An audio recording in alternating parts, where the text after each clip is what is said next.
Motivation हमारी जिंदगी में क्यों जरूरी है, एक बहुत बड़ा टॉपिक है ये कि आखिर हमें मोटिवेशन क्यों चाहिए डेली।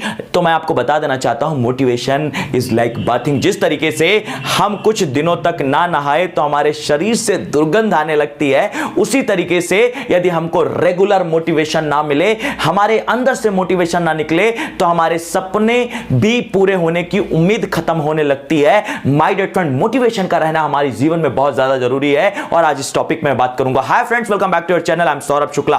मोटिवेशन हमारे जीवन में बहुत ज्यादा जरूरी है। मैं आपको एक कहानी बताना चाहता हूं। जापान के एक छोटे से गांव में एक अनपढ़ बच्चा, जो कि बहुत कम पढ़ा लिखा था और उसके परिवार में सभी लोग खेती किया करते थे। आज उसकी संपत्ति की बात करूं तो आज बहुत अमीर लोगों के अंदर उसका नाम शुमार होता है। उसके फादर किसानी किया करते थे, उसके गांव में खेत हुआ करते थे, लेकिन कुछ परिस्थितियां विपरीत हुई जिस वजह से उसके फादर को सारी प्रॉपर्टी बेच देनी पड़ी। उसका परिवार गांव से शहर की ओर आ गया। चूंकि घर की परिस्थितियां विपरीत थी, इसलिए उसके पापा छोटे मोटे काम किया करते थे और वो लड़का भी साथ में दुकान में एक छोटी सी जॉब किया करता था, जहां पर वो सुबह साफ सफाई का काम करता और शाम के वक्त अपने मालिक के बच्चों की मदद किया करता था। कुछ समय तक उनके यहां काम करता रहा, लेकिन एक दिन किसी बात पर गुस्सा होकर उसके मालिक ने उसे बाहर निकाल दिया। उसके बाद वो साइकिल के दुकान में काम करने लगा, जहां पे छोटे मोटे काम देखा करता था। क्योंकि उस टाइम पे जो साइकिल थी वो बहुत बड़ी बात हुआ करती थी। आज से 125 साल पुरानी मैं बात कर रहा हूं। उस टाइम पे साइकिल पर मेटल वर्क हुआ करता था। उस मेटल वर्क को सीखता गया।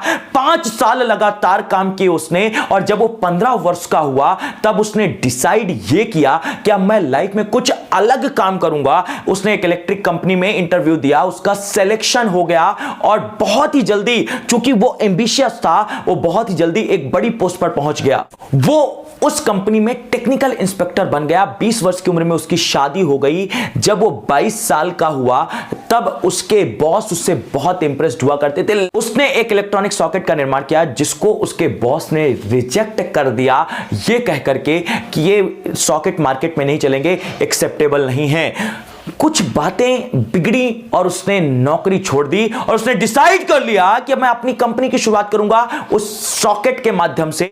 उसको बड़ा संघर्ष करना पड़ा। लोगों के पास जाता, लोग उसकी बातों को रिजेक्ट कर देते, लोग मजाक भी उड़ाते कि कितनी अच्छी नौकरी पे था, कितने अच्छे पद पे था, इसने अपनी नौकरी छोड़ दी। लोग हंसा करते थे, उसको पागल कहा करते थे, लेकिन लोगों की बातों से वो मोटिवेट हो जाता और अपने अंदर विश्वास दिलाता कि नहीं, मैं कर सकता हूं। अपने आप को मोटिवेट करता, हर दिन मोटिवेट करता।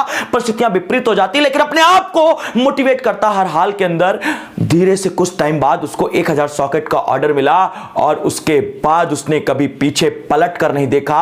और आज मैं जिस इंसान की बात कर रहा हूं वो कोई और नहीं बल्कि पैनासोनिक कंपनी के मालिक, $70 बिलियन से ज्यादा संपत्ति के मालिक मिस्टर कोनोसुके के बारे में मैं बात कर रहा हूं। जरा सोचिए उस विपरीत परिस्थिति में क्या था जिसने उसको मोटिवेट कर दिया। माय डियर फ्रेंड, उसके अंदर की जो आग थी, जो हर वक्त कहती थी कि तेरा जन्म सिर्फ जीतने के लिए हुआ है, जब अंदर से मोटिवेशन निकलता है तो बाहर की दुनिया में कारनामे बड़े हो जाते हैं। कितनी भी मुश्किलें आ जाएं, एक बात याद रखिएगा कि अंदर से मोटिवेशन निकलना चाहिए, पूरी एनर्जी के साथ निकलना चाहिए। आप में एनर्जी कम होगी, लाइफ में सक्सेस कम होगी, लॉस हो जिंदगी में कुछ तो हिम्मत मिलती है। हमारा मकसद यही होना चाहिए कि खुद को मोटिवेट करना है, हर हालात में चलते रहना है, रुकना नहीं है, चलते रहना है, रुकना नहीं है, चलते रहना है, चलते रहना है और कामयाब बन के दिखाना है। और इसके लिए अंदर से आग निकलना जरूरी है। मेरी बातें पसंद आई हैं तो देश के कोने कोने में पहुंच जानी चाहिए। लाइक करें, कमेंट करें, शेयर करें। Saurabh Shukla signing out.